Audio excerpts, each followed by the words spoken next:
নমস্কাৰ আজি সকলোকে মেঘালয়ৰ পৰা মেঘালয় মানে মৌচিনৰামৰ মৌজুম্বিন কেভ গুহাৰ ভিতৰত যি শিৱলিংগ আছিলে আপোনালোকে জানে সেই শিৱলিংগক কেন্দ্ৰ কৰি বিভিন্ন ধৰণৰ পৰিৱেশৰ সৃষ্টি হৈছিলে আমিও বহু কথা কৈছিলোঁ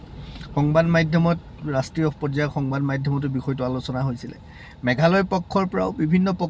বিভিন্ন ধৰণৰ কথা বতৰা কোৱা হৈছিলে আমিও বিভিন্ন ধৰণৰ কথা বতৰা কৈছিলোঁ যোৰাবাট গোৱালপাৰা এনেকৈ বিভিন্ন ৰাস্তা বন্ধ কৰাৰ প্ৰসংগ আহিছিলে তাৰ পিছত গৈ বাদ বিবাদৰ শেষত মেঘালয় হাইকোৰ্টৰ পৰা গৈ ঘূৰি 3 জানুৱাৰীৰ দিনা মেঘালয় চৰকাৰ ইষ্ট খাচী হিলছৰ DC অফিচত আৰু যি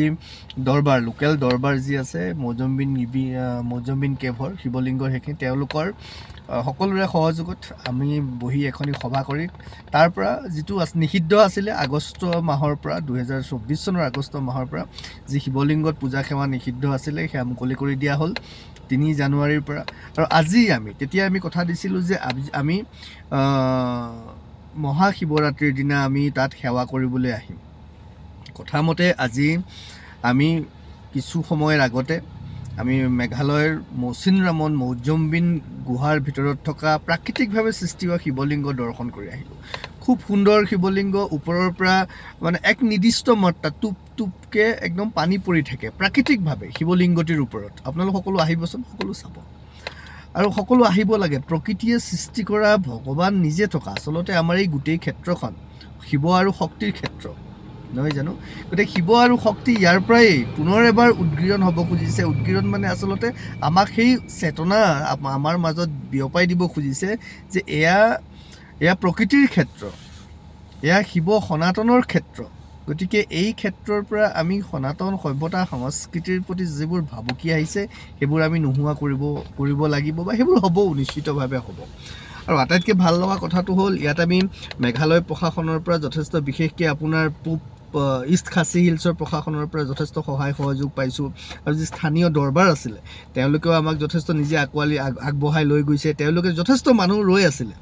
আমাক আদৰণি জনাবলৈ গাঁও ডেকা বুঢ়া ল'ৰা ছোৱালী ফটো ভিডিঅ'বোৰ আমি দিম আপোনালোকে দেখিব যথেষ্ট মানুহ ৰৈ আছিলে আমাক আদৰি নিবলৈ তেওঁলোকে আদৰি নিছে আমি তাত পূজা সেৱা কৰিছোঁ নিশ্চিতভাৱে আমি যিহেতু এটা সিদ্ধান্ত লোৱা হৈছিলে 3 জানুৱাৰীৰ দিনা যে ইয়াত ফুল ধূপ চাকি ইত্যাদি কথা বতৰাবোৰ নহ'ব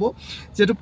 প্ৰাকৃতিকভাৱে নিৰ্মিত প্ৰাকৃতিক সংৰক্ষণৰ কথা বতৰাবোৰ আছে প্ৰকৃতি সংৰক্ষণৰ প্ৰসংগবোৰ আছে গতিকে তাক বাদ দিও পূজা হ'ব পাৰে কাৰণ এটা কথা নিশ্চিত যে আমাৰ ঋষিমুনিসকলে যেতিয়া ভক্তি কৰিছিলে তপস্যা তেতিয়া ক'ত চাকি বাতি জ্বলাই আছিলে এইটো কিছুমান বস্তু আমাৰ অলংকাৰিক বিষয় আৰু যেহেতু তাত স্পণ্টেনিয়াছলি প্ৰাকৃতিকভাৱে পানী পৰি আছে গতিকে তাত আমাৰ আৰু বিশেষ বেলেগকৈ পানী দিবলগীয়াও কথা নাই তাৰপিছতো আমি সেই টুপকে পৰি থকা পানী আমাৰ হাতত লৈ তাৰ পৰাই আমি জল অভিষেক কৰা বুলি আপুনি ক'ব পাৰে তাৰ পৰাই আমি জল অভিষেক কৰিছোঁ আমি নাম জপ কৰিছোঁ যিধৰণে আমি যিখিনি পাইছোঁ বা আমাক গুৰুদেৱে যিখিনি দিছে সেইখিনি দি পেলাই সেই ধৰণে আমি আগবাঢ়িছোঁ খুব সুন্দৰ পৰিৱেশ এবাৰ আপোনালোক আহক সেৱা কৰিবলৈ আহক শুদ্ধভাৱেৰে আহকচোন বৰ ভাল পাব খুব ভাল লাগিল সকলো ভালে কুশলে থাকক আৰু এনেকুৱা এটা পৰিৱেশত আচলতে ইয়াৰ পৰাই পুনৰ এবাৰ সনাতন ধৰ্ম দৰ্শনৰ গোটেই কিন্তু দুখ লাগিল এটা কথাত কৈছোঁ যে সনাতন ধৰ্ম দৰ্শনৰ গোটেই চিন্তাটো আগবাঢ়িব লাগিব ইয়াৰ পৰাই শৈৱ ক্ষেত্ৰৰ পৰাই যি শক্তি আৰু প্ৰকৃতিৰ ক্ষেত্ৰৰ পৰাই আগবাঢ়িব লাগিব আটাইতকৈ দুখ লাগিলে যে মৌচিনৰাম বিশ্বৰ ভিতৰত আটাইতকৈ বেছি বৰষুণ দিয়া ঠাই ক'ৰবাত বৰ শুকান লাগিলে পৰিৱেশটো কাৰণটো কি নাজানো হয়তো ক্লাইমেট চেঞ্জ গ্ল'বেল ৱাৰ্মিঙৰ কাৰণে হ'ব পাৰে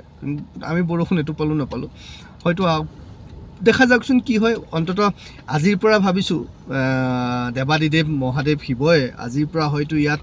জাগ্ৰত ৰূপত চৈতন্য ৰূপত থাকি তেওঁ সেই ধৰণে সকলোকে আমাক সঠিকভাৱে মাৰ্গদৰ্শন কৰিব সকলো ভালে থাকক সকলোৰে ভাল হওক নমস্কাৰ